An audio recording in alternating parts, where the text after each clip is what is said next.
Donc, l'enregistrement est débuté, M. le maire. Merci. Je te laisse continuer à faire les entrées des citoyens. Et Michel, tu t'assures que tout le monde, les micros sont fermés? Oui. Alors, bonsoir tout le monde. Bienvenue à cette séance du Conseil tenue le 18 mai en vidéoconférence à laquelle sont présents et forment quorum sous la présidence du maire moi-même, Daniel Monette. Alors, en prenant les présences, Madame Christiane Baudry, conseillère District 6. Bonsoir. Bonsoir, Christiane. Michel Charon, conseiller District 5. Bonsoir. Bonsoir, Michel. Jean-François Mills, conseiller District 4. Bonsoir. Bonsoir, Jean-François. Merci d'être présent. Monsieur Éric Gélina, directeur général, est également présent. Bonsoir. Bonsoir, Éric, et bienvenue à cette première séance officielle en tant que directeur général de Saint-Damien. C'est ta première officielle? Officielle, effectivement. Merci beaucoup. Alors, je pense que l'ensemble du conseil est heureux. Alors, de façon exceptionnelle, suivant les orientations et directives gouvernementales au regard de la pandémie du COVID-19, on espère que ça achève, là, hein? La présente séance est tenue via télérencontre à laquelle les citoyens ont été invités à assister. De plus, l'enregistrement de la présente séance sera déposé sur le site Internet de la municipalité. Alors, au point 1, le quorum est constaté. Adoption de l'ordre du jour. Sur proposition de, il est résolu que l'ordre du jour soit adopté tel que présenté en y ajoutant cependant le point 8.14. J'ai un proposeur. Michel. Michel, tout le monde est d'accord? Oui. Oui. Adopté. Pour information, le titre du point 14, c'est dépôt des résultats, procédure d'enregistrement référendum, règlement 791 décrétant des travaux de réfection sur le chemin Beauparlant-Est. Point 3, adoption procès-verbal de la séance ordinaire du 20 avril 2021. Sur proposition de, il est résolu que le procès-verbal de la séance ordinaire du 20 avril 2021 soit adopté tel que présenté. Alors, proposé par... Christiane. Tout le monde est d'accord? Oui. Adopté. Adoption, point 4, adoption procès-verbal de la séance extraordinaire du 29 avril 2021. Sur proposition de, il est résolu que le procès-verbal de la séance extraordinaire du 29 avril 2021 soit adopté tel que présenté. Proposé par... Jean-François, tout le monde est d'accord? Oui. Oui. Excusez. Oui. Adopté à l'unanimité. Point 5, adoption procès-verbal de la séance extraordinaire du 3 mai.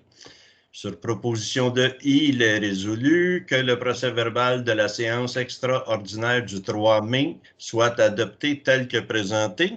Alors, proposé par Michel, tout le monde est d'accord? Oui. Oui. Adopté à l'unanimité. Point 6, dépôt de la correspondance du mois d'avril 2021. Sur proposition de, il est résolu que ce Conseil accepte le dépôt de la correspondance du mois d'avril 2021 identifié par le bordereau numéro C04-2021 à être classé et conservé en conformité avec les dispositions du calendrier de conservation des archives municipales. Alors, déposé par... Jean-François. Merci, Jean-François. Alors, pour la première période de questions, j'invite les personnes présentes à se nommer et à poser leurs questions relativement aux décisions prises et non relatives aux opérations administratives. Aucune question portant sur des affaires personnelles ne sera acceptée et le décorum doit être maintenu en tout temps. Les questions s'adressent aux membres du Conseil sans sous-entendu ou insinuation concernant la bonne foi et l'honnêteté des élus ou fonctionnaires. Alors, avant de procéder aux questions, je vais accueillir une pétition déposée cet après-midi par Mme Mélanie Prescott qui m'a remis en main propre une pétition concernant le ministère des Transports du Québec pour des modifications, plusieurs modifications suggérées concernant la vitesse et surtout la traverse piétonnière en face de la mairie qui mène au parc. On sait que 2 jeunes fillettes ont été frappées par un véhicule et une pétition a circulé et m'a été remise aujourd'hui. Alors, au nom du Conseil, je l'accepte et dès demain, elle est présentement numérisée, puis demain, elle sera transmise au ministère des Transports du Québec. Alors, s'il y a des questions concernant la pétition ou la traverse, je vous demanderai d'attendre à la prochaine période de questions pour ce sujet-là, étant donné qu'on va passer une résolution du Conseil pour des modifications à la traverse et à la vitesse. Est-ce qu'il y a des questions autres que ça?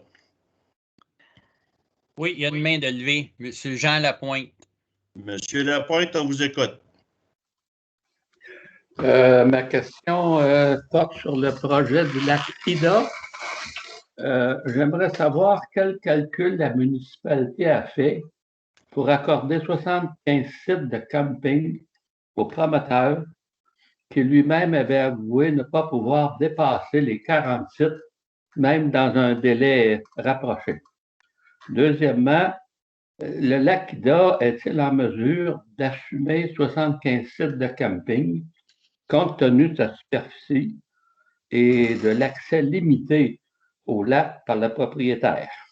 Troisièmement, pourquoi avoir dévoilé ce nombre, 75, après l'adoption du règlement, nombre qu'on voulait connaître depuis 2 ou 3 mois? Merci, M. Lapointe. Alors, je vais demander à notre directeur général de nous orienter une réponse là-dessus, étant donné que c'est un autre urbaniste. OK. Ce qui est arrivé dans le dossier, c'est que le projet du lac Ida en tant que tel, au niveau des terrains, ça avait été demandé que le promoteur avait oui, dit qu'il était pour faire 40-45 sites. C'était son minimum. Mais dans le projet de règlement qu'on avait fait au départ, il n'y avait pas de maximum. Donc, suite à la consultation publique, plutôt suite à la présentation du promoteur, le conseil municipal avait quand même entendu les doléances des gens et on avait fixé un maximum de 75 sites, qui était un maximum qui était jugé quand même raisonnable versus la superficie du terrain. Évidemment, le promoteur avait tout à fait le choix de ne pas aller jusque-là dans son choix, mais s'il avait voulu faire 100 sites, ben, il était limité à 75 sites pour le camping. Pourquoi l'avoir dévoilé après? Bien, évidemment, c'est comme ça que ça fonctionne en matière d'urbanisme. On peut adopter un premier projet de règlement et si celui-ci nécessite des amendements, ce qu'on a fait, donc le second projet est adopté avec modification. Donc, la modification était d'ajouter un maximum de sites sur le site et de modifier le pourcentage, entre autres, des boisés. Et aussi, on avait ajouté le principe que les bâtiments accessoires du camping ne pourraient pas être utilisés à des fins autres que pour les campeurs. Donc, les gens avaient soulevé la possibilité qu'il se fasse des parties, des mariages et des choses comme ça avec des gens provenant de l'extérieur du camping. Et pour limiter ça, le conseil municipal avait décidé d'ajouter cette clause-là au projet de règlement. Donc, c'est de là que vient la possibilité d'ajouter ou de modifier un projet de règlement. C'est pour ça que le second projet a été adopté. C'est celui-là qui a été soumis aux personnes habiles à voter. Merci. Une autre question? Oui, Mme Sylvestre. Monsieur Lapointe, voulez-vous enlever votre main, s'il vous plaît? Madame Sylvestre, à vous la parole. Ouvrez votre micro. OK. Oui, bonsoir. Bon, c'est la première fois que j'entends que le minimum que le promoteur avait demandé, c'était 40-45. Ça a toujours été plutôt le maximum qu'il disait dans un temps qu'il ne pouvait pas nommer. Donc, je ne sais pas où est-ce que vous avez pris ce montant-là. Et j'aimerais, donc, de toute évidence, le projet a été adopté. Moi, j'ai eu beaucoup de difficultés à savoir combien de signatures j'avais besoin. J'aimerais qu'on m'explique c'était quoi la réponse et comment on a fait la mathématique pour arriver au nombre de signatures requises des gens qui étaient intéressés ou personnes habiles à voter. Donc, je pense que ça pourrait être utile pour le reste de la population s'ils ont besoin d'un référendum dans le futur. Éric? Ben, pour répondre à votre question, Mme Sylvestre, votre demande de recours au référendum, évidemment, a été acceptée. Vous aviez suffisamment de signatures pour qu'elle soit acceptée. Et donc, le conseil municipal a décidé d'aller à l'ouverture du registre. Donc, on passe sous l'égide de la loi sur les élections et les référendums. Donc, il va y avoir avis public pour la tenue d'un registre afin que les gens qui veulent un référendum puissent venir signer le registre. Évidemment, ça va être virtuel jusqu'à preuve du contraire. Là. Je ne crois pas que M. Legault ait adouci ces choses-là ce soir. Donc, ça va être de façon virtuelle.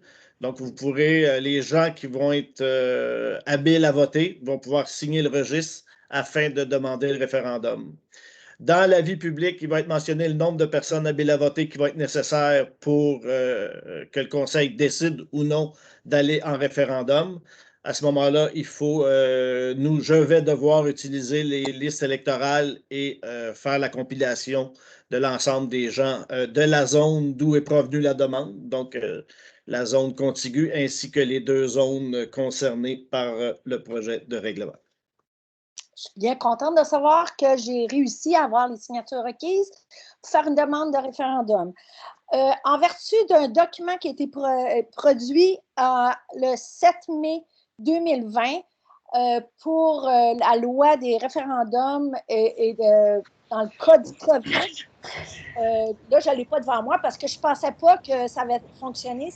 Je suis un peu surprise parce que vous n'avez pas répondu à la question. Moi, d'après ce que j'ai compris, avec toutes les personnes avec qui j'ai parlé, à cause du COVID, ça devenait automatiquement il n'y avait pas de registre. Le registre se faisait automatiquement avec le dépôt des signatures.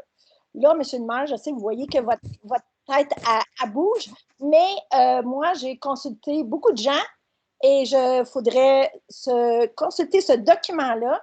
Je vais m'empresser demain de redemander à des gens au MAMACH. Mais selon le MAMACH, là, il y avait seulement 2 étapes maintenant, alors qu'avant, c'était 3 étapes. OK. Là-dessus, Mme Sylvestre, on va le vérifier, mais normalement, les gens, le nombre de signataires étant atteint, c'est pour la tenue d'un registre. La tenue d'un registre, c'est les gens qui vont demander la tenue d'un référendum. Qu'ils soient pour ou contre, ils demandent la tenue d'un référendum. C'est ça, normalement, la tenue du registre. Ça va-tu, Éric, là-dessus? Est-ce que c'est complet? C'est correct, mais je vais quand même vérifier. Probablement, Mme Sylvestre doit parler d'un décret gouvernemental de l'année passée. Je vais vérifier la tenue, mais je sais qu'il y a des registres qui ont été ouverts ailleurs dans d'autres municipalités. Donc là, on va voir lesquels sont... C'est le document du MAMACH du 7 mai 2020. Et j'aimerais vraiment que vous fassiez peut-être le suivi. Là. En tout cas, vous déposez l'avis par rapport à ça. Mais je sais que d'habituellement, il y a 3 étapes, mais par rapport à ce document-là, il y a 2 étapes. On va faire la recherche, Mme Sylvestre. Est-ce qu'il y a d'autres questions? Non, pas dans mon cas. Merci. Non, mais pour les autres citoyens, je parle. Non, il n'y a pas d'autres mains. Si vous voulez enlever votre main, il y a Jean-François Thiberge. Monsieur Thiberge? Oui, bonsoir. Je voudrais juste mentionner qu'il y a beaucoup de citoyens qui sont d'accord avec le projet de l'AQUIDA. Je ne voudrais pas qu'on laisse croire qu'il y a seulement des opposants. Alors, je veux juste mentionner que personnellement, j'ai au moins une trentaine de personnes là, qui sont tout à fait d'accord. Est-ce que vous avez une question, M. Théberge? Non, pas de question. Merci beaucoup. Alors, s'il n'y a pas d'autres questions, on va passer au point suivant. Attendez une minute, je vais juste faire enlever les mains. Monsieur Jean-François, enlevez ta main, s'il vous plaît. Mais moi, je suis revenue avec une main. Parce que Ah, ben, là, vous avez enlevé votre main, ça ira à la prochaine question, Mme Sylvestre. On est rendu au point d'administration, au 8.1. Monsieur Théberge n'a pas posé de question. Il a simplement dit qu'il était... Madame Sylvestre, j'ai demandé s'il y avait une question. Il a émis son commentaire, il n'y a pas de question. Il n'y a pas d'autres mains qui se sont levées. Alors, on est rendu au point 8.1. Merci, Mme Sylvestre. Approbation de la liste des déboursés. Madame Sylvestre, éteignez votre micro, s'il vous plaît. La première période de questions, elle est terminée. 8.1, approbation de la liste des déboursés effectués en avril 2021. Chèques, prélèvements et salaires. Sur proposition de, il est résolu que le Conseil approuve la liste des déboursés effectués en avril 2021, chèques et prélèvements, pour un montant de 149 609,48, ainsi que la liste des salaires nets payés, également pour la même période, pour un montant total de 66 113,96 $. Alors, proposé par? Christiane. Christiane, tout le monde est d'accord? Oui. Adopté. 8.2. Approbation de la liste des comptes à payer pour le mois d'avril 2021 et autorisation de paiement. Sur proposition de, il est résolu que le Conseil approuve la liste des comptes à payer aux fournisseurs pour le mois d'avril 2021, totalisant un montant de 93 849,39 et en autorise le paiement. Alors, proposé par Michel, tout le monde est d'accord? Oui. Adopté. 8.3, avis de vacances, poste de conseiller au district 1. Alors, Éric, tu veux le lire? Oui, donc le directeur général et secrétaire trésorier, donc moi-même, avise le Conseil, conformément à l'article 333 de la loi sur les élections et les référendums dans les municipalités, de la vacance au poste de conseiller du district numéro 1 à la suite de la démission de M. Éric Deslongchamps, effective en date du 10 mai 2021. Et il y a du rebound dans le second. Considérant que la vacance est constatée dans les 12 mois qui précèdent le jour d'une élection générale, le directeur général et secrétaire trésorier avise le Conseil qu'il peut, dans les 15 jours de l'avis de vacances, décréter que la vacance doit être comblée par une élection partielle. Alors, merci. C'est un point d'information. 8.4, assurance collective, remboursement du trop perçu, employé cadre. Éric? Attendu que les contrats de travail des cadres et la convention collective des salariés, attendu qu'en vertu des contrats de travail et de la convention collective, la municipalité doit assumer 75% de la prime d'assurance collective et les employés 25% de celle-ci, attendu que depuis juillet 2018, les employés ont assumé plus de 25% de la dite prime d'assurance, attendu la demande syndicale en date du 25 février 2021, sur proposition de, il est unanimement résolu que la municipalité rembourse le trop perçu aux employés syndiqués et aux cadres, et ce, rétroactivement au 1er juillet 2018 jusqu'au 30 avril 2021 pour un montant de 14 068,37 $. Qu'un second remboursement couvrant la période du 1er mai au 31 août 2021 sera effectué au plus tard le 30 septembre 2021 à la suite du renouvellement de la police d'assurance. Alors, proposé par? Christiane. Christiane, tout le monde est d'accord? Oui. Adopté à l'unanimité. 8.5. Nomination adjointe administrative. Éric? Donc, attendu le remaniement au sein du personnel administratif de la municipalité. Attendu la nécessité de créer un poste de soutien à temps plein pour la direction générale.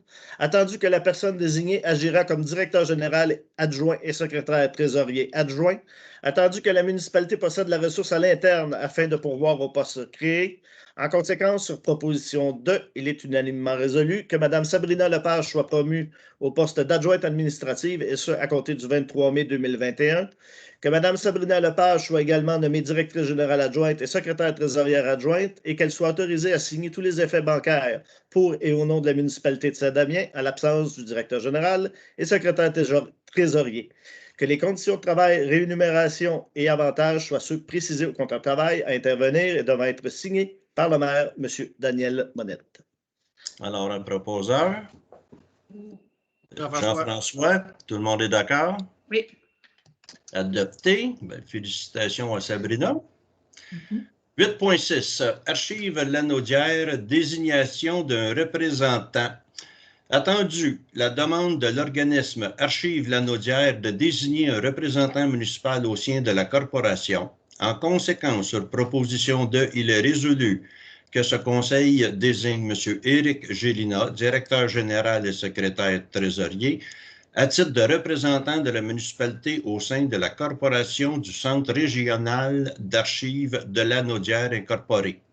Alors, proposé par Michel, tout le monde est d'accord? Oui.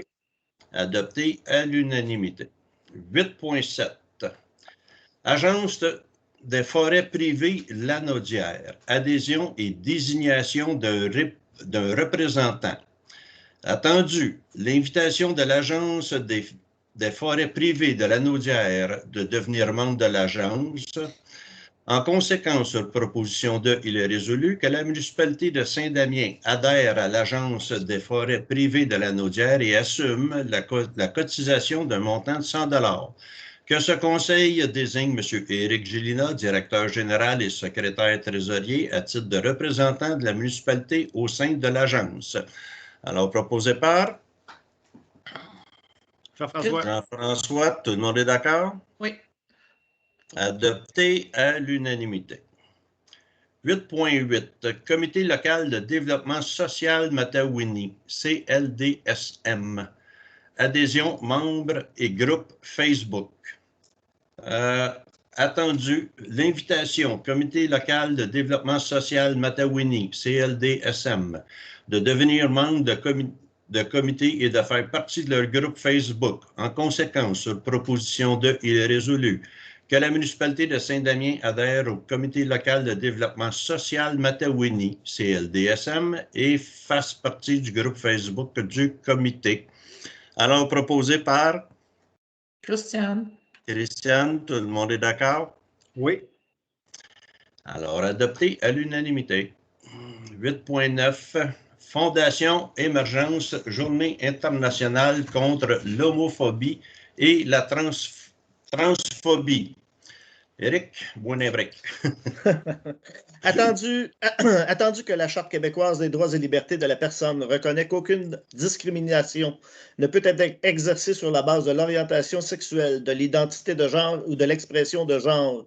Attendu que le Québec est une société ouverte à toutes et à tous, y compris aux personnes lesbiennes, gays, bisexuelles et trans, LGBTQ+, et à toute autre personne se reconnaissant dans la diversité sexuelle et la pluralité des identités et des expressions de genre, attendu que malgré les récents efforts pour une meilleure inclusion des personnes LGBT, l'homophobie et la transphobie demeurent présentes dans la société, attendu que le 17 mai est la Journée internationale contre l'homophobie et la transphobie, que celle-ci est célébrée de fait dans de nombreux pays et qu'elle résulte d'une initiative québécoise portée par la Fondation Émergence dès 2003, attendu qu'il y a lieu d'appuyer les efforts de la Fondation Émergence dans la tenue de cette journée. En conséquence, sur proposition de, il est unanimement résolu que la municipalité de Saint-Damien proclame le 17 mai Journée internationale contre l'homophobie et la transphobie. Alors, proposé par Michel, tout le monde est d'accord? Oui.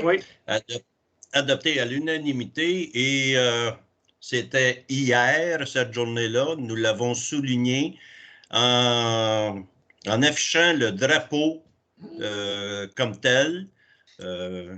Malheureusement, la résolution passe le lendemain, mais nous étions déjà tous d'accord là-dessus. Ça a été affiché et je pense que ça l'a paru sur notre site Facebook. Effectivement. 8.10, informatique, mandat de gestion, licence Office. Attendu que la municipalité transige directement avec la compagnie Microsoft pour la location de ses licences Office.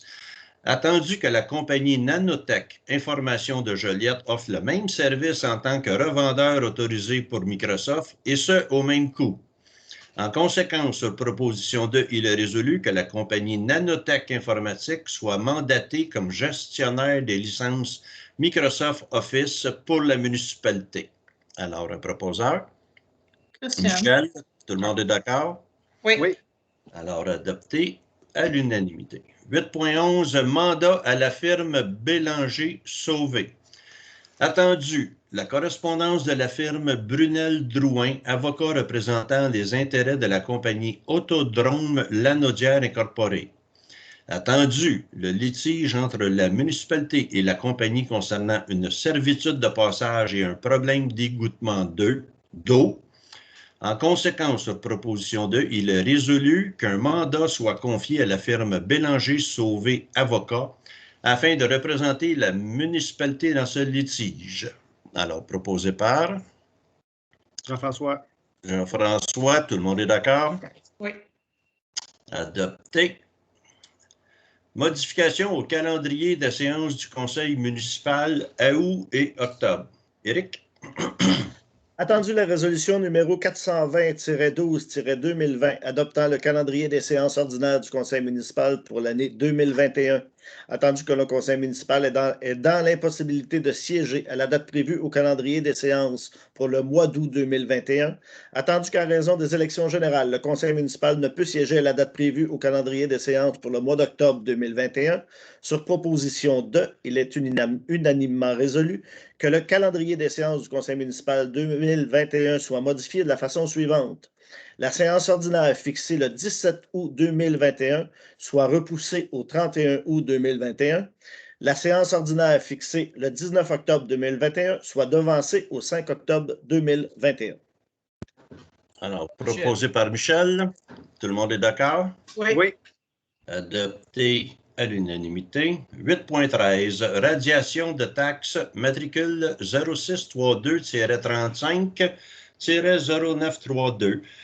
Attendu que la municipalité de Saint-Damien a aliéné le lot 5 568 398 en date du 30 novembre 2020, attendu que les taxes dues au 30 novembre 2020 doivent être radiées, ayant été la propriété de la municipalité. Sur proposition 2, il est résolu que les taxes dues au 30 novembre 2020 pour le lot 5 568 398 soient radiées pour un montant de 2 222,29. Alors, proposé par Christiane, tout le monde est d'accord? Oui. Adopté à l'unanimité. Bon, le nouveau point ajouté, 8.14. Dépôt de résultats, procédure d'enregistrement référendum, règlement 791 décrétant des travaux de réfection sur le chemin Beauparlant-Est. Éric? Je, Éric Gélinas, directeur général de la municipalité de Saint-Damien, certifie que le nombre de personnes habiles à voter sur le règlement numéro 791 est de 2080, que le nombre de demandes requises pour qu'un scrutin référendaire soit tenu est de 219, que le nombre de signatures reçues est de 0. En conséquence, je déclare que le règlement numéro 791 est réputé approuvé par les personnes habiles à voter. Merci, Éric. Sécurité publique, 9.1. Dépôt du rapport mensuel du service de protection incendie pour le mois d'avril 2021. Sur proposition de, il est résolu d'accepter le dépôt du rapport mensuel du service de protection incendie pour le mois d'avril 2021. Déposé effectué par Jean-François. Merci. 9.2, autorisation de dépenses, pince de désincarcération. Attendu que la municipalité possède dans une proportion de 30% des pinces de décarcération conjointement avec la municipalité de Saint-Gabriel-de-Brandon. Attendu que la municipalité de Saint-Gabriel-de-Brandon a signifié à la municipalité de Saint-Damien le désir de se départir des dites pinces en raison de son regroupement avec la MRC de Dautrey en matière d'incendie. Attendu, le coût de rachat a été établi à 3 751,83 plus taxes. Attendu, la recommandation de M. Jean-Pierre Deschaines, directeur des incendies. En conséquence, sur proposition de, il est unanimement résolu d'autoriser l'acquisition des pinces de désincarcération par le service des incendies de Saint-Damien pour un montant de 3 751,83 plus taxes. Alors, proposé par Michel. Michel, tout le monde est d'accord? Oui. Oui. Adopté. 9.3. Ministère des Transports du Québec, MTQ. Demande de réduction de la vitesse et de sécurisation de la traverse piétonne route 347. Éric? Attendu que la municipalité de Saint-Damien possède une traverse piétonne sur la route 347 permettant l'accès à ses installations de loisirs. Attendu que la limite de vitesse à cet endroit est fixée à 70 km/h par le ministère des Transports du Québec, MTQ. Attendu la dangerosité de la traverse en raison de la vitesse et du manque d'aménagement de protection. Attendu les demandes répétitives de la municipalité au MTQ afin de régler la problématique, et ce, sans succès. Sur proposition de, il est unanimement résolu que la municipalité de Saint-Damien réitère sa demande au MTQ à l'effet que la vitesse prescrite sur la route 347 soit abaissée à 50 km/h entre les rues Joseph-Dubois et le chemin du lac Corbeau, que le MTQ procède au réaménagement de la traverse piétonne afin que celle-ci soit plus sécuritaire, que le MTQ procède à l'installation de panneaux clignotants annonçant la traverse piétonne, qu'une copie de cette résolution soit transmise au député de Berthier et ministre responsable de la Naudière, Mme Caroline Proulx, ainsi qu'au ministre des Transports, M. François Bonnardel. Alors, proposé par Michel. On est Tout tous le monde est d'accord. Tout le monde. Tout le monde le propose, puis tout le monde est d'accord. Adopté à l'unanimité. Travaux publics, dépôt des 10.1, dépôt des rapports du service des travaux publics pour les semaines du 18 au 1er mai. Alors, sur proposition de, il est unanimement résolu d'accepter le dépôt du rapport mensuel du service des travaux publics pour les semaines du 18 au 1er. C'est 18 avril? Avril, oui, désolé. Au 1er mai. Alors, déposé par Jean-François, merci. 10.2, nomination superviseur travaux publics, infrastructures et bâtiments. Éric? Attendu le remaniement au sein du personnel administratif de la municipalité. Attendu la nécessité de créer un nouveau poste de direction afin de superviser les volets travaux publics, infrastructures et bâtiments en remplacement du poste de directeur. Attendu que la municipalité possède la ressource à l'interne afin de pourvoir au poste créé. En conséquence, sur proposition de, il est unanimement résolu que M. Jonathan Cusson soit promu au poste de superviseur travaux publics, infrastructures et bâtiments, et ce, rétroactivement au 2 mai 2021, que M. Jonathan Cusson soit autorisé à délivrer des avis et constats d'infraction en application de l'ensemble des lois et règlements dont l'application relève de la municipalité, que les conditions de travail, rémunération et avantages soient sous-précisés au contrat de travail à intervenir et devant être signé par le maire, M. Daniel Monette. Alors, proposé par Jean-François. OK. Tout le monde est d'accord. Adopté à l'unanimité. 10.3, prime de remplacement directeur travaux publics. Alors, attendu, la vacance au poste de directeur des travaux publics depuis le 12 mars 2021. Attendu que M. Éric Chalifou, chef d'équipe aux travaux publics, a assumé une partie des tâches réservées au directeur. Attendu qu'une prime doit être versée en compensation du remplacement accompli par le chef d'équipe. En conséquence, sur proposition de, il est unanimement résolu qu'une prime supplémentaire d'un montant de 2,5 piastres de l'heure soit versée à M.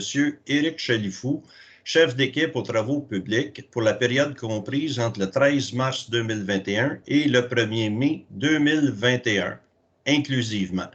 Alors, proposé par Michel. Tout le monde est d'accord? Oui. Adopté à l'unanimité. Hygiène du milieu et environnement.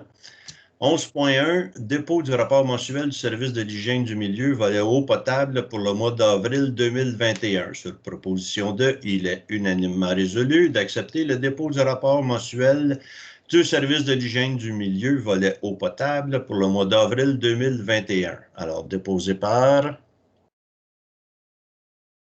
Jean-François, merci. 11.2, dépôt du rapport mensuel du service de l'hygiène du milieu, volet eau usée pour le mois d'avril 2021. Sur proposition de, il est unanimement résolu d'accepter le dépôt du rapport mensuel du service de l'hygiène du milieu, volet eau usée pour le mois d'avril 2021. Alors, déposé par... Qui dépose ce rapport? Jean-François, merci. Ah. 11.3, dépôt du rapport mensuel du service de l'hygiène du milieu, volet collecte des ordures et recyclage pour les mois de mars et avril 2021. Sur proposition de, il est unanimement résolu d'accepter le dépôt du rapport du service de l'hygiène du milieu, volet collecte des ordures et recyclage pour les mois de mars et avril 2021. Alors, déposé par Christiane. Oui, OK. Je regardais si mes confrères levaient la main. C'est bon. Merci. 11.4, embauche et nomination chef de service environnement. Éric. Attendu le remaniement au sein du personnel administratif de la municipalité. Attendu la volonté du conseil municipal d'intégrer et de développer des projets à caractère environnementaux dans la municipalité. Attendu la nécessité de créer un nouveau poste de chef de service environnement. Attendu la recommandation du comité des ressources humaines. En conséquence, sur proposition de, il est unanimement résolu que M. Kevin Rousseau soit embauché au poste de chef de service environnement à compter du 7 juin 2021. Que M. Kevin Rousseau soit nommé fonctionnaire désigné pour l'application des règlements d'urbanisme et de l'ensemble des lois et règlements dont l'application relève de la municipalité. Que M. Kevin Rousseau soit autorisé à délivrer des avis et constats d'infraction en application de l'ensemble des lois et règlements dont l'application relève de la municipalité. Que les conditions de travail, rémunération et avantages soient sous-précisés au contrat de travail à intervenir et devant être signé par M. le maire, M. Daniel Monette. Alors, proposé par Christiane, tout le monde est d'accord? Oui. Adopté à l'unanimité. Bienvenue, M. Rousseau. Urbanisme et mise en valeur du territoire. 12.1, dépôt du rapport mensuel du service de l'urbanisme pour le mois d'avril 2021. Sur proposition de, il est unanimement résolu d'accepter le dépôt du rapport mensuel du service de l'urbanisme pour le mois d'avril 2021. Alors, déposé par Christiane. Merci. 12.2, nomination au comité consultatif d'urbanisme, le CCU. Alors, sur proposition de, il est unanimement résolu que ce conseil nomme M. Richard Mélenchon et M. François Bessette, membres du CCU en tant que représentants respectifs des districts électoraux numéro 6, Lac-Corbeau, et district numéro 3, Rivière-Noire-Lac-Noir. Alors, proposé par Michel, tout le monde est d'accord? Oui. Oui. Adopté. Loisirs et culture, 13.1, dépôt du rapport mensuel du service de la bibliothèque pour le mois d'avril 2021. Sur proposition de, il est unanimement résolu d'accepter le rapport mensuel du service de la bibliothèque pour le mois d'avril 2021. Alors, déposé par Christiane, merci. 13.2, autorisation de dépenses, revêtement de plancher, bâtiment des loisirs. Attendu la nécessité de remplacer le revêtement de plancher de la salle multifonctionnelle et du bâtiment des loisirs numéro 1. Attendu que 2 demandes de prix ont été effectuées et qu'il est convenu de retenir l'offre la plus basse. Sur proposition de, il est unanimement résolu que le contrat de remplacement du revêtement de plancher, matériaux et poses du bâtiment des loisirs numéro 1 soit octroyé à la compagnie Cybelle Ceramic Design pour un montant de 6 396 $ plus taxes. Alors, proposé par Christiane. Christiane, les trois en même temps. Alors, c'est adopté à l'unanimité. Règlement 14.1, adoption au règlement numéro 753-11, modification du règlement de zonage 753. Autorisation de certaines activités agricoles et de culture à l'intérieur de la zone R14. Éric? Attendu qu'à la suite de l'adoption du second projet de règlement, aucune demande n'a été reçue des personnes intéressées. Attendu que le Conseil a pu prendre connaissance du règlement 753-11 avant la présente séance. Sur proposition de, il est unanimement résolu que le règlement 753-11 soit adopté comme suit avec dispense de lecture. Alors, proposé par Christiane. Oui. Tout le monde est d'accord? Oui. Alors, adopté et dispense de lecture, un résumé. C'est dans le secteur du Cric à David, un changement de zonage là, pour activité agricole. Règlement numéro 753-11, modification du règlement de zonage 753, autorisation de certaines activités agricoles et de culture à l'intérieur de la zone R14. Ça, c'est le projet de règlement, M. le maire. Oui. C'était dispense de lecture. Ben oui, je devrais suivre les numéros au lieu de suivre des caractères gras. 14.2. Adoption règlement numéro 753-12, modification du règlement de zonage 753, autorisation de certaines activités agricoles, acériculture à l'intérieur de la zone VD6. Éric? Attendu qu'à la suite de l'adoption du second projet de règlement, aucune demande n'a été reçue des personnes intéressées. Attendu que le Conseil a pu prendre connaissance du règlement 753-12 avant la présente séance. Sur proposition de, il est unanimement résolu que le règlement 753-12 soit adopté comme suit avec dispense de lecture. Proposé par Michel. Tout le monde est d'accord? Oui. Adopté.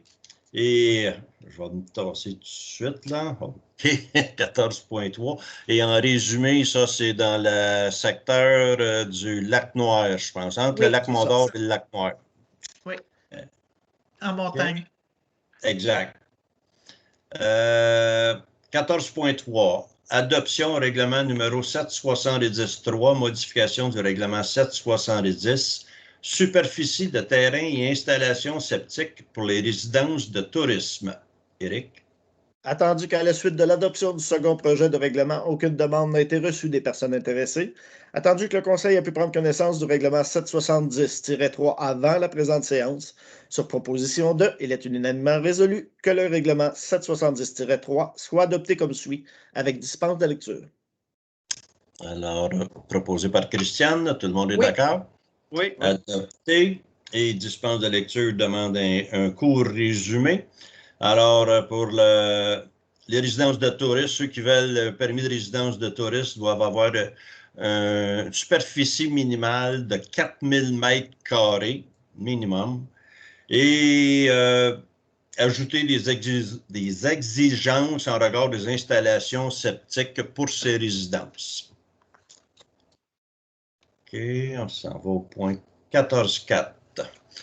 Avis de motion règlement numéro 753-14. Avis de motion est donné par qu'à une prochaine séance, un règlement intitulé « Modification du règlement 753 ». Restreindre le nombre d'embarcations par quai sera proposé pour adoption. Alors, l'avis de motion est déposé par Jean-François. Merci. 14.5, c'est le dépôt du projet de règlement là, pour adoption. Projet de règlement numéro 753-14, modification du règlement de zonage 753, restreindre le nombre d'embarcations par quai. Attendu que le Conseil a pu prendre connaissance du projet de règlement 753-14 avant la présente séance, sur proposition de, il est unanimement résolu que le projet de 753-14 soit adopté comme suit, avec dispense de lecture. Alors, proposé par... L'avis de motion a été déposé par Jean-François. Alors, normalement, c'est le même. Donc, c'est proposé par Jean-François. Tout le monde est d'accord? Oui.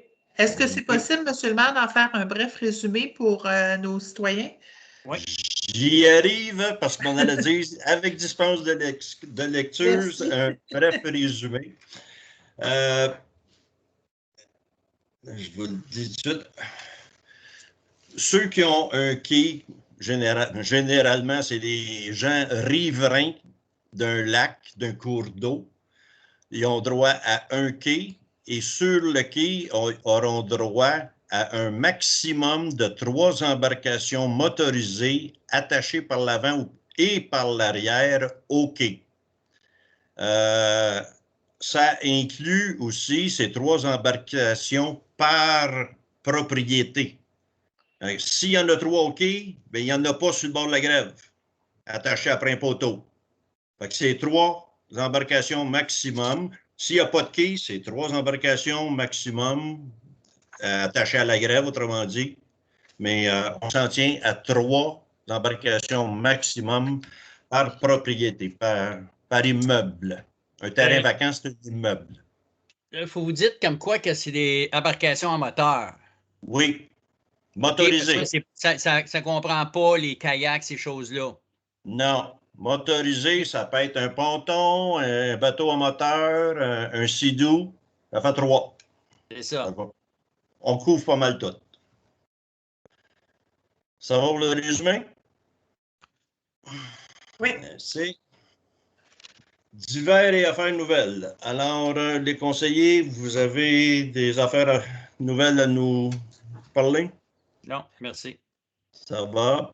Jean-François? Oui, moi, simplement mentionner aux gens d'être prudents sur les cours d'eau, sur les lacs.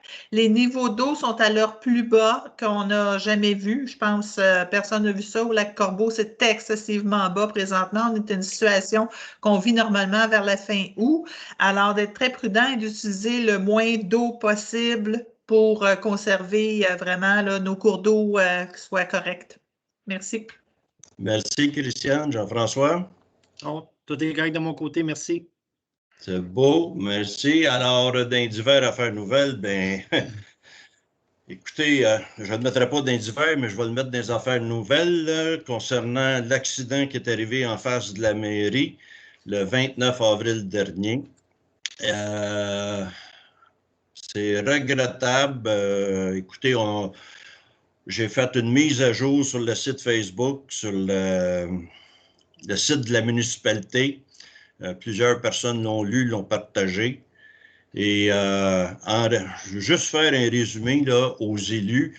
Le processus de ça fait depuis les écrits comme tels qui ont été envoyés au ministère, c'est depuis 2016. Les recommandations qui étaient revenues en 2016 étaient de construire soit un îlot en plein milieu ou de faire des bordures de ciment avec des trottoirs. Et il n'y a pas donné suite à ça. Il n'y a personne qui a donné suite à ça. Écoutez, l'îlot central était impraticable à cause des pompiers qui doivent franchir le terre-plein. Et les bordures, mais il n'y a pas eu donné suite parce que probablement que ce n'était pas assez sécuritaire ce qui était demandé. Au cours des années, un comité s'est formé à l'aide d'élus. La plupart des élus ont travaillé sur ce comité-là. Vous le savez, il y a eu beaucoup de changements d'élus. Ça a retardé quand même le processus de travail du comité. Et le dernier comité qui s'est formé, on s'est adjoint la police, le CI3S, 2 membres du CI3S. En cours de route est arrivée la COVID, ces gens-là, on les a perdus. Et des recommandations avaient commencé à sortir à l'automne 2019, un début de recommandation de la part du comité. Et en 2020, ça s'est activé avec les gens du CI3S en plus. Et ce qui est arrivé, le dossier était devenu très volumineux. Christiane a fait beaucoup de recherches à l'aide des commerçants, de la Corporation de développement de Saint-Damien. Et j'avais demandé un rapport final pour la fin février pour qu'on puisse rencontrer le ministère des Transports. Ça a été retardé à la fin mars et toujours pas de rapport du comité. Alors, j'ai décidé de communiquer moi-même avec la responsable du ministère des Transports, laquelle j'ai contactée le 12 avril dernier. Madame Bouvier du ministère des Transports a dit « Faites-moi parvenir un résumé que je viens de vous faire en parole, si on peut dire, mais un peu plus détaillé. » Et dans ce résumé-là, j'ai joint un petit bout de film que j'ai fait, qui est sur Facebook. Peut-être que je peux le partager. Je vais essayer de regarder s'il y a moyen.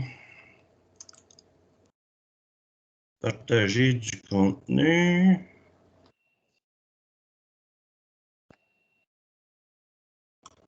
Je vais chercher ça ici.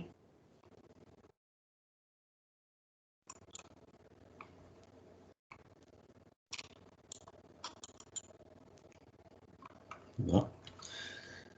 Non, le film il est sur Facebook. C'est je filme les étudiants qui traversent, pas les étudiants, mais le camp jour qui traverse à l'aide de moniteurs et d'employés de la municipalité qui arrêtent la circulation au complet. Et Dieu sait que sur la 347, ce n'est pas un véhicule de temps en temps qui passe. Il y en a quand même beaucoup. Le temps que les enfants passent, ils ont été arrêtés. Je ne suis pas capable d'aller chercher le film. Et à l'époque, j'avais préparé pour les élus, à titre d'information, c'est même pas un travail fini, mais c'était une orientation. Ça en vient. C'est une orientation que je démontrais aux élus à l'époque qu'est-ce qui serait possible de faire. Voyons, ça ne fonctionne pas. Pas ça. On va revenir en arrière. Je veux absolument vous montrer cette présentation-là.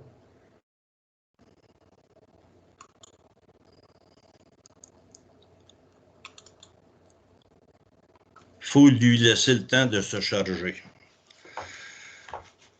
Écoutez, il y a plusieurs recommandations qui sont ressorties, ont été analysées, étudiées, recherchées dans d'autres municipalités. Il y a des points même à travers les recherches pour analyse. Il y a d'autres municipalités qui ont tout simplement passé une résolution, puis 2 semaines après, c'était réglé. Ça ne fonctionne pas comme ça. Attendez. Éric, pour partager, c'est mieux de l'ouvrir avant ou de l'ouvrir en direct? Ça fonctionne des deux façons. C'est sûr que l'ouvrir avant, c'est toujours mieux. Parce que quand vous allez chercher votre le partage, votre document devrait vous apparaître. OK. Ben, je vais l'ouvrir avant d'abord.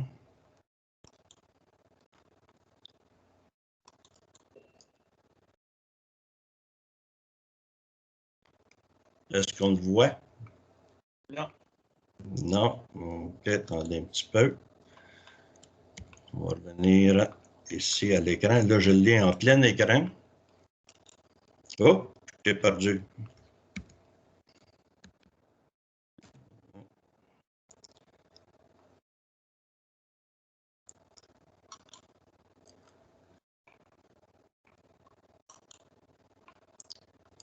Attends un petit peu. Partage. Inclure le centre de l'ordinateur, non. Partager du contenu. C'est l'écran, probablement. Est-ce qu'on voit? Oui. Bon, oui, voilà. Bon, alors, je vais le mettre à plein écran. Et voilà. Ça, vous voyez, moi, je ne veux plus rien d'autre que ma présentation. Traverse de piétons pour le parc municipal 2020, c'est ce que tout le monde voit? Oui. OK. Alors, ça, c'est au mois de juillet 2020. Là, on est sur la 347 direction S. On voit le signal avancé de traverse de piétons. On arrive à la mairie et la traverse de piétons, si vous voyez ma souris, est ici, pas très, très évidente. Et les affiches sont là. Alors, ce qu'on propose, on enlève les affiches et on propose celle-là avec des feux clignotants. Elle est là, la traverse. On a fait faire des soumissions pour des prix sur différents modèles qu'on a déjà discuté, élaborés. Et, comme par hasard, en revenant de Saint-Félix une journée, je m'en vais vers Saint-Gabriel, puis je vois cette affiche-là. Préparez-vous à arrêter une traverse de camions. Ça veut dire que s'il y a des camions qui veulent traverser, ça se met à clignoter. On envoie des affiches semblables dans des endroits où la circulation ralentit rapidement, comme c'est à 640 et la 40, pour annoncer un feu de circulation dans des zones que ça roule à 90. Alors, si cette affiche-là est remplacée par celle-là, qu'on modifie, préparez-vous à arrêter, parce qu'il y a une traverse de piétons et ça dit que si ça clignote, c'est qu'il y a des piétons engagés. Là, vous avez vu apparaître une autre affaire ici dans l'écran. Ça, ce sont des vibreurs. Vous savez, l'asphalte qui enlève sur le bord des routes pour que les gens s'endorment, pour réveiller les gens qui ont tendance à s'endormir. Mais si on le met en plein milieu, bien, ça va peut-être dire aux gens, « Hey, porte attention, il y a un parc là. » La même chose de l'autre côté. C'est des affiches pas plus visibles que ça. On les enlève et on les remplace par ça. C'est des recommandations qu'on demande au ministère des Transports. C'est pas plus dur que ça. Ça coûte moins cher que de tout changer l'environnement. Encore là, on met des vibreurs ici. On peut faire des ralentisseurs aussi éventuellement, mais avec la vitesse diminuée à 50 km/h, avec les affiches qui vont être beaucoup plus visibles, ben c'est ça que ça pourrait donner. Alors, je reviens ici. Oh. Le partage est arrêté comme ça. C'est ça, Eric? Oui, c'est bon. OK. Alors, c'est ça que je voulais vous partager. C'est comme je vous dis, là, c'est juste une ébauche. C'est pas un PowerPoint ultra sophistiqué. C'est un outil de travail. Ça fait partie du résumé que j'ai fait parvenir à Mme Bouvier, qui, elle, comme réponse, m'a donné, mais dans les semaines suivantes, on va analyser ça, on va vous contacter. Malheureusement, est arrivé l'accident. Et 2 jours après, j'avais une rencontre avec le directeur général du ministère des Transports, secteur pour la région Lanaudière et Laurentides. Et la madame avec qui je communique était présente. Et c'est un dossier complètement à part, qui n'avait aucun rapport avec la 347. Et il y a quelqu'un qui s'est mis à parler de sécurité et j'ai levé ma main. Et j'ai dit tout simplement devant tout le monde, les maires qui étaient là, les responsables, les ingénieurs, qui avaient eu un accident avec une fillette de 8 ans et 11 ans blessée. C'est sûr, humainement, le directeur, la première question m'a posé comment était l'état de santé des enfants. Je l'ai informé. Et j'ai dit, écoutez, ça fait plusieurs années, là, il dit, le dossier va prendre de l'accélérer. Il dit, croyez-moi. Alors, j'ai reparlé à Mme Bouvier et demain, j'ai une rencontre officielle avec elle, toujours en vidéoconférence. Et, premièrement, je vais voir ce qu'elle pense de notre présentation. Je vais voir s'il y a de nouvelles suggestions qu'elle va nous proposer. Alors, pour le divers et affaires nouvelles, il y a ça. Il y a aujourd'hui une petite séance de photos pour la gagnante de décoration pour nos événements récurrents. Comme Pâques, on avait ouvert un petit concours de décoration. Et on est allé visiter ces endroits-là et la gagnante est ressortie. Vous allez le voir dans Voix des Collines. C'était très agréable. Ensuite de ça, ben, comme vous avez pu constater aussi, on a beaucoup de changements à l'interne, une restructuration et ça va très, très bien. Alors, c'est le fun. On continue. On ne lâche pas. Point 16, des suivis. Est-ce qu'il y en a? Il n'y en a pas. Non. Point 17, période de questions. Alors, le maire invite les personnes présentes à se nommer et à poser leurs questions relativement aux décisions prises et non relatives aux opérations administratives. Aucune question portant sur des affaires personnelles ne sera acceptée et le décorum doit être maintenu en tout temps. Les questions s'adressent aux membres du Conseil sans sous-entendu ou insinuation concernant la bonne foi et l'honnêteté des élus ou fonctionnaires. Michel, tu diriges les questions? Oui, M. Lapointe, pour commencer. Oui, M. Lapointe, on vous écoute. Oui, bonjour. J'avais déjà parlé avec M. Jean-François Mille l'automne dernier pour la vitesse excessive sur le chemin des Cascades, à partir de la cabane à sucre à M. Robert jusqu'à la coulée. M. Jean-François Mille m'avait dit qu'il serait possible d'installer soit des dos-down ou des paillards pour régulariser cette vitesse. Est-ce que le Conseil a discuté de cette question? Oui, on a discuté du contrôle de vitesse, c'est certain. Et pour votre information, la municipalité a acheté des radars pédagogiques ou des PAVA qu'ils appellent, là, et ils vont être installés, croyez-moi, à différents endroits de la municipalité. Et on a vu l'efficacité l'année dernière avec 2 de ces radars pédagogiques-là. On a acheté 2 autres. Et oui, ils vont être installés une certaine période sur le chemin des Cascades pour sensibiliser les gens. Des dos-down pour le chemin des Cascades, je ne vous le recommande pas parce que les fossés sont très hauts et c'est trop facile de perdre le contrôle. On ne veut pas augmenter des accidents et des blessés, là.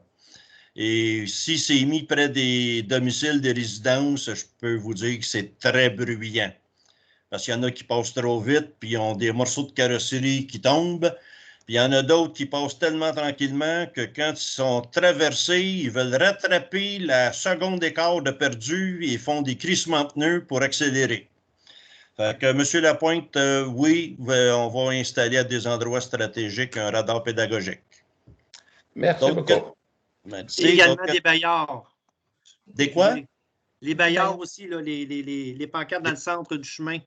Il va y avoir des endroits stratégiques dans les cascades aussi qui vont forcer les gens qui veulent courser à ralentir, sinon ils vont graffiner leur char. OK. Bon. Le prochain, c'est invité Saint-Damien. Bonsoir à tous. Je me présente, Marc-André Forêt.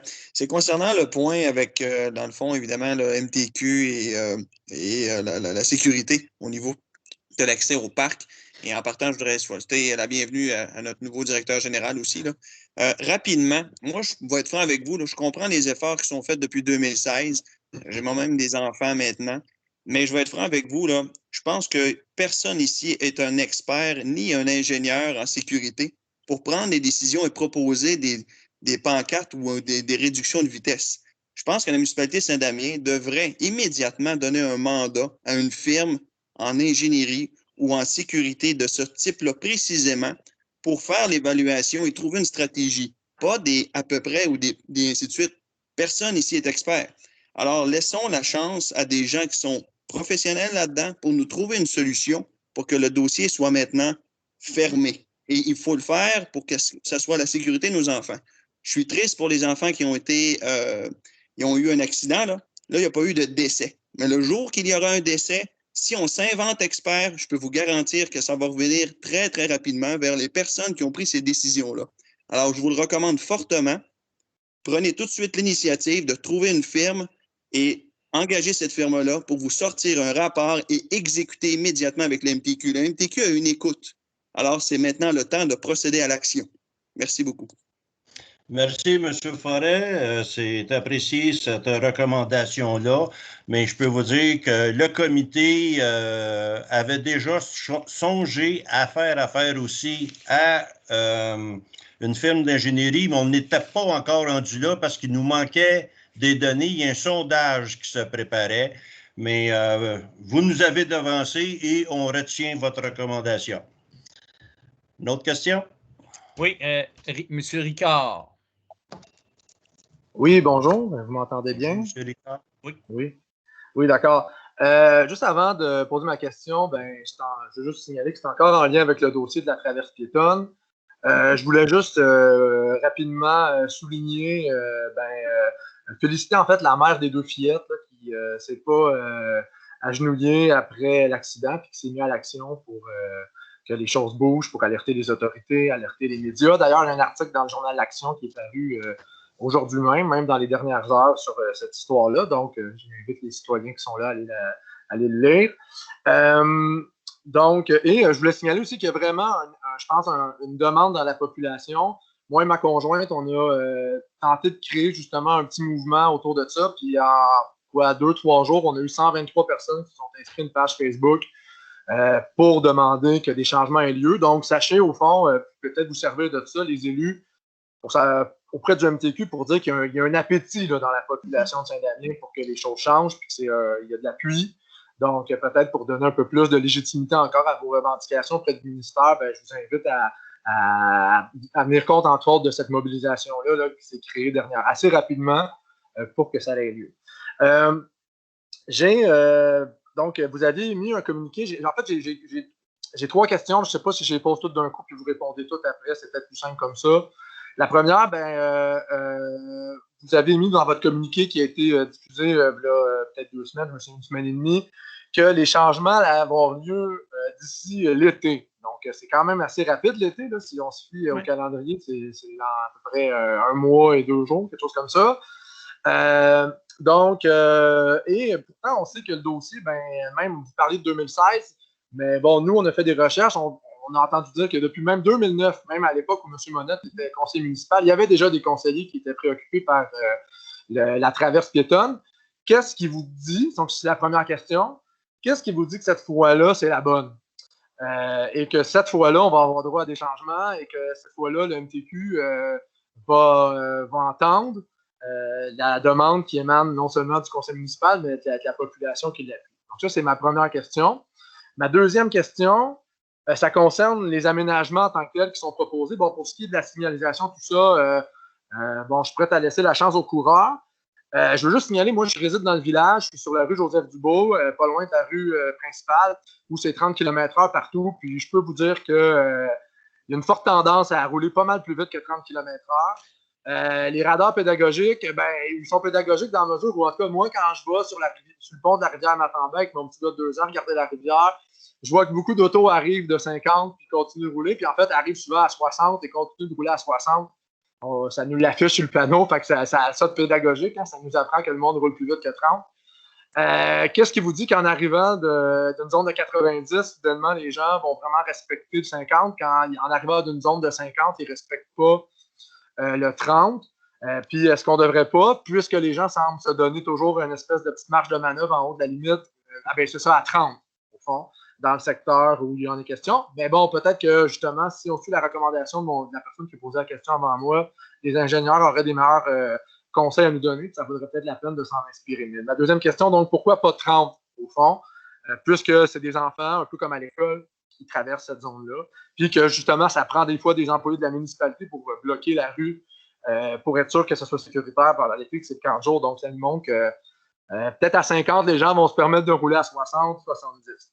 Finalement, ma dernière question, est-ce que vous avez une stratégie de prévu si jamais le MTQ est trop lent ou que le MTQ bloque? Hein, parce qu'on a dit c'est d'ici l'été, mais qu'est-ce qui se passe si le MTQ, finalement, il est léthargique, puis il n'y a rien qui se passe, puis il n'y a rien qui avance? Est-ce que vous avez une stratégie un peu plus, disons, je ne sais pas un meilleur mot, mais plus combative, plus agressive, pour un peu, là, vous êtes nos lobbyistes, vous les élus, là, auprès du MTQ, là, vous avez le mandat que ça marche, puis nous, les citoyens, on n'accepte pas l'excuse que ça bloque au ministère, on veut que ça bouge. Donc, c'est quoi votre stratégie si ça bloque? Puis, est-ce que vous vous engagez à rendre des comptes sur l'évolution des négos avec le MTQ? Que ça avance ou que ça avance pas? En toute transparence auprès de la population pour qu'on sache que si ça bloque, pourquoi ça bloque et pourquoi, puis qu'est-ce que vous faites, vous, là, du mieux que vous pouvez pour pas que ça bloque. Donc, voilà mes 3 questions. Donc, je répète, qu'est-ce qui vous dit que là, ça va marcher? Pourquoi pas 30? Puis, est-ce que vous vous engagez à rendre des comptes à la population si ça bloque? est-ce que vous avez une stratégie si ça bloque? Merci beaucoup. Merci, M. Ricard. Très intéressant. Écoutez, vous avez dit un mot que je trouve très important, mobilisation des citoyens. Je pense que c'est la force de Saint-Damien et on est vos porte-parole là-dessus. Et je peux vous dire que pour la 347, on a déjà 2 autres dossiers en latence avec le MTQ. Et effectivement, on va compter beaucoup sur la mobilisation citoyenne. Concernant la vitesse, écoutez, oui, les radars pédagogiques, je le sais, on a fait plusieurs essais. Il y a des comiques qui sont allés tester sur la 347, qui ont monté jusqu'à 132 km/h pour voir si leur odomètre fonctionnait de la bonne façon. C'est du déjà vu. Mais écoutez, la majorité de la population est très sensée et c'est efficace dans la mesure que ça leur rappelle qu'ils sont excédents de la vitesse et ralentissent. Ça, je vous dis, la majorité. Les policiers sont avisés. Pour la vitesse, on fait des demandes répétées de faire du radar. Encore aujourd'hui, il était devant la mairie et qu'un policier me dise la semaine dernière, il dit aux demi-heures, j'en arrête un au moins à 95 km/h. Il dit c'est sûr qu'il faut faire de quoi. Dans le village, j'ai encore avisé le policier aujourd'hui. Je dis, regarde, tu fais du radar ici. Oui, c'est pertinent. La situation est, excusez l'anglicisme, est hot. Fait que vous battez le fer quand il est chaud, je le sais. Mais ça fait des mois qu'on demande à la Sûreté du Québec de se promener dans le village, faire respecter l'arrêt obligatoire au coin de Tachereau, faire respecter la vitesse, faire respecter le stationnement. Il y avait encore 2 autos dans le stationnement illégal aujourd'hui. Alors, ils sont avisés de ça, puis il y a des contraventions qui seraient supposées se faire. Si la stratégie est trop lente, écoutez, quand le directeur général dit devant les autres maires, ça va être réglé avant l'été, je pense que je peux aller chercher l'appui des autres maires là-dessus pour dire au MTQ, ça ne bouge pas. Notre députée Caroline Proulx, je peux vous dire que quand je passe par elle, il y a des choses qui bougent beaucoup. Un dossier dernièrement, justement, ce que j'ai envoyé à Mme Bouvier, je l'ai envoyé à Caroline, à Mme Proulx. Et écoutez, oui, ça va changer. Je ne crois pas que la stratégie va être trop lente comme telle. C'est sûr que ce que je vous ai présenté, c'est amateur. Puis comme disait M. Forêt, oui, on devrait faire affaire avec une firme d'ingénieurs, mais rien ne nous empêche de commencer quelque part avant. J'espère que ça répond quand même un peu à vos 3 questions. Est-ce qu'il y a d'autres questions? Oui, Daniel Duchesneau. Monsieur Duchesneau, vous écoute. Oh, madame. Oui. Madame, excusez, je ne voyais pas féminin, masculin. Il n'y a pas de problème. Est-ce que vous m'entendez bien? Oui. Vous pouvez parler un petit peu plus fort, s'il vous plaît. Oui, d'accord. Bien, bonsoir. Et moi, c'est en lien avec l'adoption du règlement numéro 770. D'abord, moi, je tiens à féliciter la municipalité là, pour les mesures, dans le fond, pour s'assurer que les résidences touristes ne soient pas source de nuisances par rapport au voisinage. Et ma question, moi, c'est par rapport à, parce que là, on fait référence à la superficie de 4000 mètres carrés. Si je transpose ça bien comme il faut, là, c'est aux alentours de 20 000 pieds carrés, non, 43 000 pieds carrés.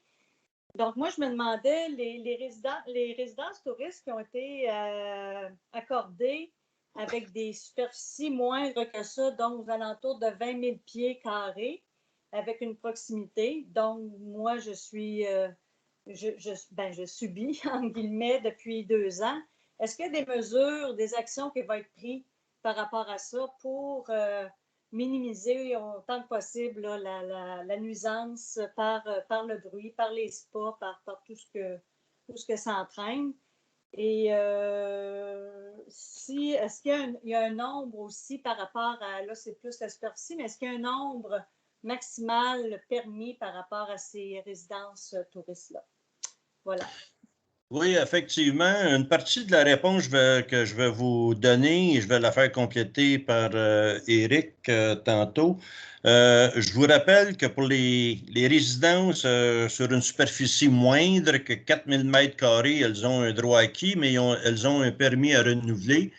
Je pense que c'est annuellement, mais Éric va pouvoir mieux vous répondre là-dessus. Là. C'est pas clair. Mais je peux vous dire que cette année, on a une agence de sécurité qui vont s'annoncer là, incessamment.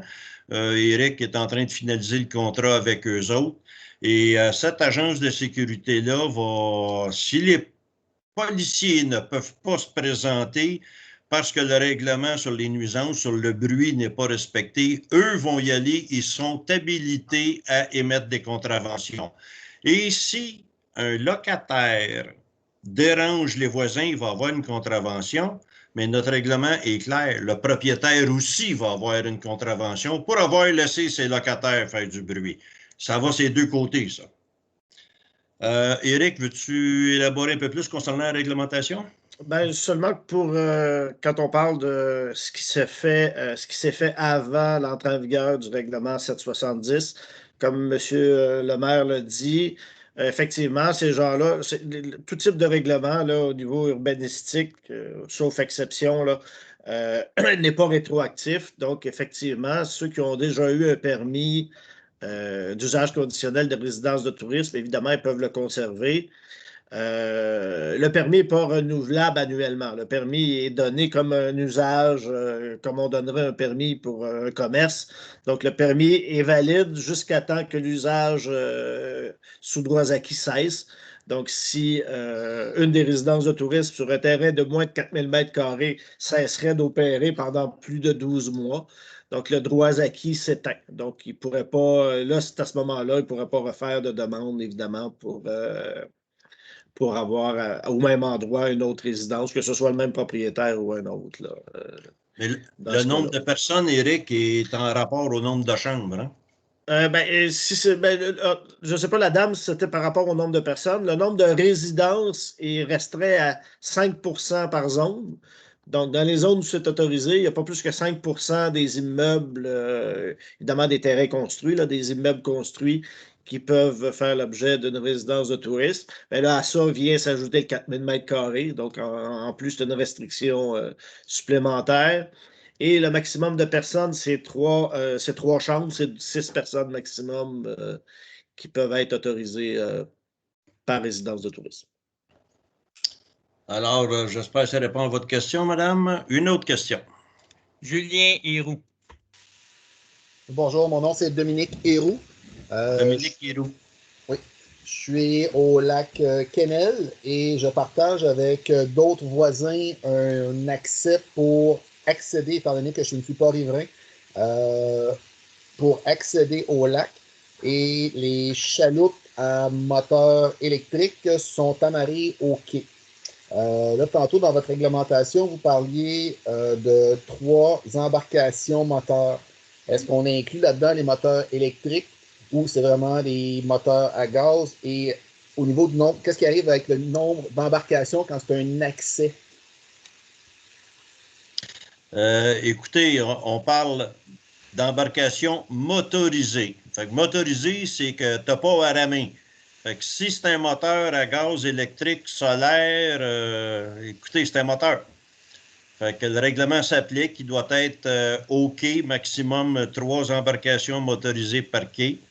Si vous avez un accès privilégié et que vous ne pouvez pas le mettre au quai, vous ne pouvez pas le mettre sur la grève, vous allez devoir sortir votre embarcation.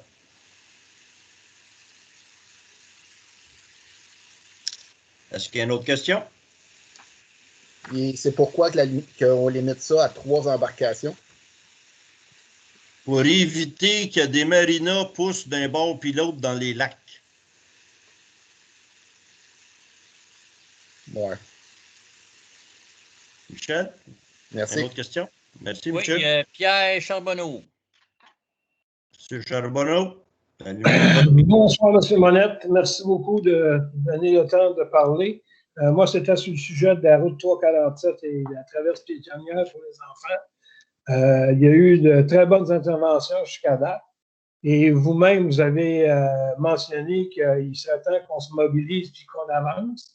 Donc, je vous proposerais, si vous voulez engager une firme d'ingénierie, comme l'a mentionné M. Morin, et la mobilisation que M. Licard vous a parlé, je vous demanderais de faire un comité citoyen et d'élus pour pouvoir justement montrer notre force, notre mobilisation vis-à-vis de la MTQ. Il serait temps qu'on continue à foncer dans le dossier et malheureusement, je suis très malheureux des événements qui sont passés et j'espère que ce dossier-là va finir par aboutir un jour et j'aimerais ça qu'on travaille fort là-dessus puis qu'on profite du moment pour pouvoir avancer et faire en sorte que ça se fasse. Merci, M. Charbonneau. Oui, effectivement, on prend ça au sérieux, tellement au sérieux que j'ai devancé le comité qui, écoutez, à cause de la COVID, il y a eu beaucoup de changements, ces affaires-là. Et j'ai été au-devant pour voir le ministère des Transports. Effectivement, il est possible, selon les résultats de ce que on va nous proposer du ministère des Transports, et il est fort possible qu'on reforme un nouveau comité. Et, écoutez, on ne met rien de côté, on prend tout, là. Une autre question? Merci, M. Charbonneau. Oui, je demanderais à ceux qui ont déjà parlé présentement d'enlever vos mains, s'il vous plaît. Après ça, c'est M. Jean-François Théberge. Oui, bonsoir encore. J'aurais deux questions. Je peux les poser. C'est deux sujets différents, fait que je vais les poser une à la fois. La première, c'était sur le règlement pour les embarcations. Vous mentionnez 3 embarcations par propriété ou par quai. Est-ce que ça inclut aussi les embarcations qui seraient mises au mouillage? Autrement dit, un ancrage au fond, parce que dans le résumé, c'était pas clair, là. Donc, la réponse? Ah, vous voulez avoir votre réponse tout de suite? J'attendais la deuxième question. Mais la réponse, M. Théberge, les embarcations en mouillage, c'est la juridiction fédérale. Nous, ce qu'on a comme juridiction, c'est accès au lac via la terre et le quai qui fait partie de l'accès au lac. Mais ce qui est dans le lac, c'est fédéral, on n'a pas juridiction. OK, donc, ça sera aux associations de lac là, de se mobiliser, venir avec la municipalité pour qu'on écrive au fédéral. Vous savez, toute la grande documentation qu'on a complétée pour ça. OK, merci. Ben, ça clarifie là, que ça pourrait être contourné jusqu'à un certain point. Jusqu'à un certain point. On en a parlé avec une autre association déjà, puis écoutez, c'était la réponse, puis ils en sont bien conscients, eux autres aussi. OK, merci. Ma deuxième question, c'est évidemment sur la 347. On dit souvent, ça prend tout un village pour éduquer un enfant. Je pense que ça s'applique aussi. Ça prend tout un village pour protéger un enfant. Oui. Je suis très content de voir la municipalité, les citoyens se regrouper. Puis je pense qu'il ne faut pas lâcher dans ce dossier-là. Maintenant, en ce qui concerne les lumières, c'est incitatif, mais vous savez, vous avez été policier, monsieur le maire, il y a des gens qui ne respectent pas les incitatifs. Moi, je pense qu'il faut exiger un peu plus que ça. Il faut exiger des choses qui les entravent. Je ne sais pas, par exemple, s'il y avait un rond-point au métro puis un rond-point à mairie, ben, entre les deux, là, on ne peut pas excéder le 50 parce qu'ils sont trop rapprochés. Je trouverais ça plus entravant que juste incitatif. Fait, à mon avis, ça prend des choses comme ça, ou alors un tunnel en dessous de la 347, ou une passerelle par-dessus, ou je ne sais pas, mais ça prend vraiment quelque chose, pas juste incitatif, physique. Je suis entièrement d'accord avec vous, M. Théberge. Écoutez, le 6, le ministère des Transports a dit vous pouvez installer un pet zone.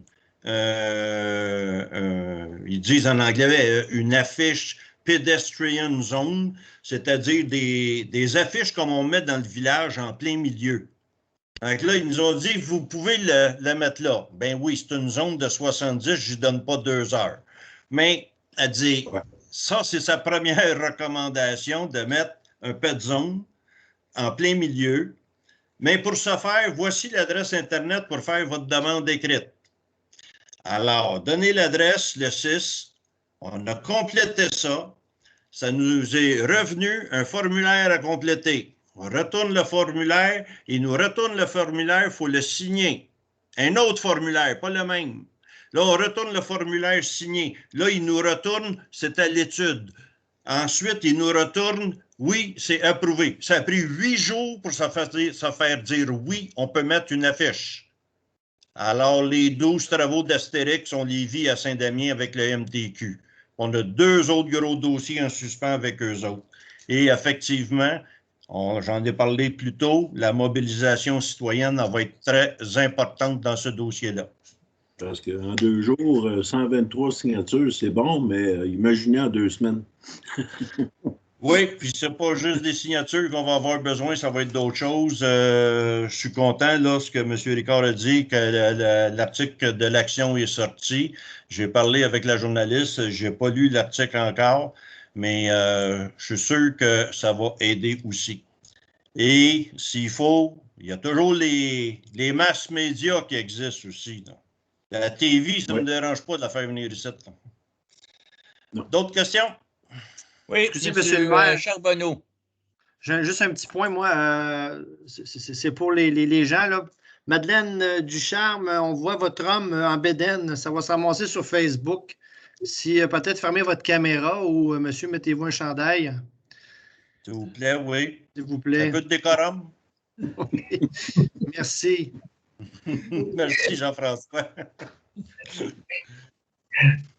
Bon, c'est à mon tour, M. le maire, je ne me trompe pas, Pierre Charbonneau.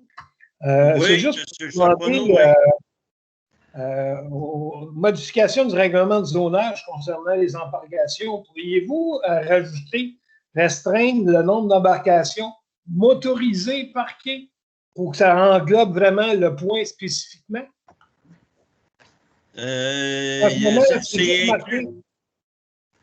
C'est inclus, M. Charbonneau. C'est 3 embarcations au quai attachées par l'avant et par l'arrière. Puis s'il n'y a pas de quai, c'est 3 embarcations par immeuble, c'est-à-dire par terrain.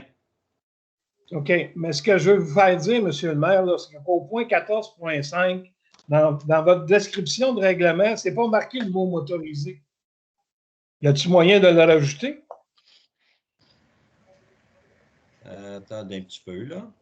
Il t'a marqué, me semble. Pour ça, je l'ai mentionné tantôt. Oui, bien, me semble que je l'ai lu, moi aussi. Ben, moi, tout ce que je vois, c'est restreindre le nombre d'embarcations parquées. Article 4.2.15 est modifié par l'ajout, après le paragraphe 1 du texte suivant. Un quai ne peut être conçu pour accueillir plus de 3 embarcations motorisées à la fois dont l'avant et l'arrière sont attachés au quai. Okay. L'autre paragraphe, la même chose. Embarcations motorisées peuvent être attachées à un quai ou ailleurs sur la rive d'un même immeuble. C'est bon. C'est correct, merci. Parce qu'au point 14.5, ça ne paraissait pas. C'est pour ça que je vous le dis. Ben, c'est parce que je l'ai en article. On l'a dans les articles de M. Charbonneau. C'est bon, merci beaucoup. Merci. D'autres questions? Oui, il y a M. Pierre Desjardins. Pierre Desjardins, à vous. Bonsoir tout le monde, vous m'entendez bien? Oui. Bonsoir. Une question qui revient à chaque année. On a un printemps hâtif et sec. Vous l'avez mentionné tantôt, Mme Baudry. Oui. Quand est-ce que vous prévoyez l'épandage de la poussière dans le crique à David? Il veut dans le règlement, mais qui n'a pas besoin de le mettre. Il y a un micro d'ouvert là qui est. Oui, M. Charbonneau, éteignez votre micro, s'il vous plaît. La poussière, oui, il est prévu aux travaux publics. On a 3 épandages de prévus cette année. Mais je veux juste vous souligner, M. Desjardins, je suis très conscient, il fait très beau, mais il faut réserver nos dates pour l'épandage parce que c'est de l'épandage liquide, c'est une compagnie à part. Et il faut s'assurer qu'il n'y a pas plu la veille ou qu'il ne pleuvra pas le lendemain ou le surlendemain, qui va diminuer toute l'efficacité. Fait que, on tient compte aussi de la température quand on réserve nos dates.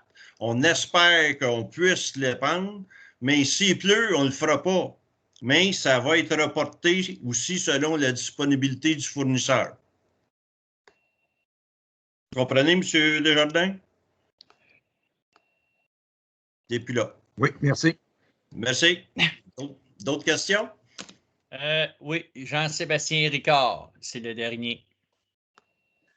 Oui, j'aimerais en fait vous demander au conseil municipal si ça serait possible de mettre un point à l'ordre du jour de la prochaine séance du conseil, mise à jour de l'avancement des travaux, des négociations avec la MTQ.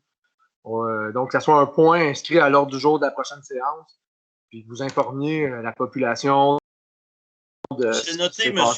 Ricard, ça va aller quand on regarde le projet de procès-verbal, le point 16, ça s'appelle « Suivi ». Ça va être inclus là-dedans. OK, parfait. Merci. Merci.